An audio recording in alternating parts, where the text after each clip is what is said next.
Find me in theH.com, and I am standing here with the man, the mogul, the multimillionaire, Mr. Russell Simmons. What's up, man? How you doing? I'm good. Thank you for being here. It's my pleasure. Now, you're in Houston. It's a hip-hop summit weekend.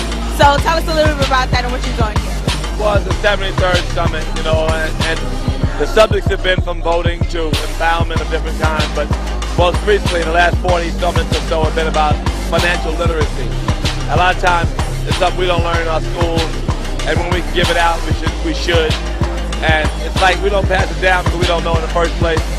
So little things, credit scores, ways to manipulate our credit, ways to build our wealth, ways to maintain our wealth. These things are pretty simple in some ways, you know, like it's good to pass the simple ideas, the tricks, the jewels along. That's what we've been doing. Now see, I have a degree in business administration, so I didn't learn all that stuff in school. Right, you have a degree in business. I have a degree and I didn't learn all that stuff. Right. So it's really a blessing to have someone like you to be out here teaching the youth out here. So what do you have for young, inspiring entrepreneurs to be out here doing what you're doing? Wow, for me, I didn't have a lot of with that business experience. I had some. I learned a little about business. I learned a little bit about a different subject, but nothing Probably on the streets too. But my jewel is for entrepreneurs though is stay on your grind. Have a little faith. You know, faith is the most critical element, and of course dedication. And you know, you study your craft, you work on your craft, and people may not believe in it, but it doesn't matter. You stay on your grind. If you have a vision, stay with it. That's right. Now, for the younger audience, you have your nieces and your nephews out here doing their thing. What do you have to say to the young people out here that want to be out here doing what they're doing? Because it's a lot of young guys out here that's out here in the streets, you know, and that's not really focused. Well, you know, in America, we complain about not having, you know, what we might imagine ourselves with, but our reality is simple. We have everything we need.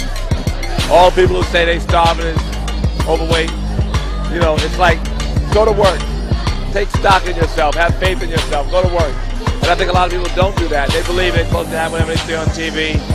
Sometimes they're angry. Sometimes black people, our own people, are a little bit racist. They're like, oh, look what the white people got. Or look what, I mean. We can get it too. Look at him. Obama is here. He's only an example. There's many examples everywhere. There's so much black culture that we have. It's our little gift is that we have the most important influencing culture in the world. Use it. Everybody wants to walk like you, talk like you. Use that. Use that, but use it with an awareness. When you go to work, speak English. No matter how much they think your swagger is good, speak English when you go to work. And you know, your personality, use that. That's part of the social component to using your education to get ahead. Go to work. Stop blaming anybody. That's my simple, you know. Okay, now now the state of hip hop. What do you think about the state of hip hop and the way it's going right now? It's hot. I mean, look, Jay-Z with Elvis. He's Elvis, right? He has so many #1 albums, and there's so many. It's a consistent hip hop. It hasn't changed. It keeps getting better and better. The arts competing more so than they have ever. And more people have been working for years to become hip-hop artists. When I started, there was only a few. I was very lucky. I produced what I thought was good. Now, there's so many great artists and so many ways for artists to express themselves, to make their own music cheaper. It's really a very, very special industry that's controlling all of American pop culture still.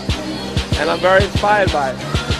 Books or anything else that you want to tell anybody? I will tell you about the reason we're here at this party. This is not the after party for Hip Hop Summit. That's right. This is the Argyle Culture Party. The urban graduate, men have grown up in hip hop. They bought Sean John. Argyle. Yeah. It's like the next generation. We don't have to always buy Ralph or Tommy. We can grow up and we can buy Argyle Culture. Yeah, you know. That's the brand that I'm really promoting right now. I believe in it. Well, thank you so much. We're right here. Find me in theH.com. You guys.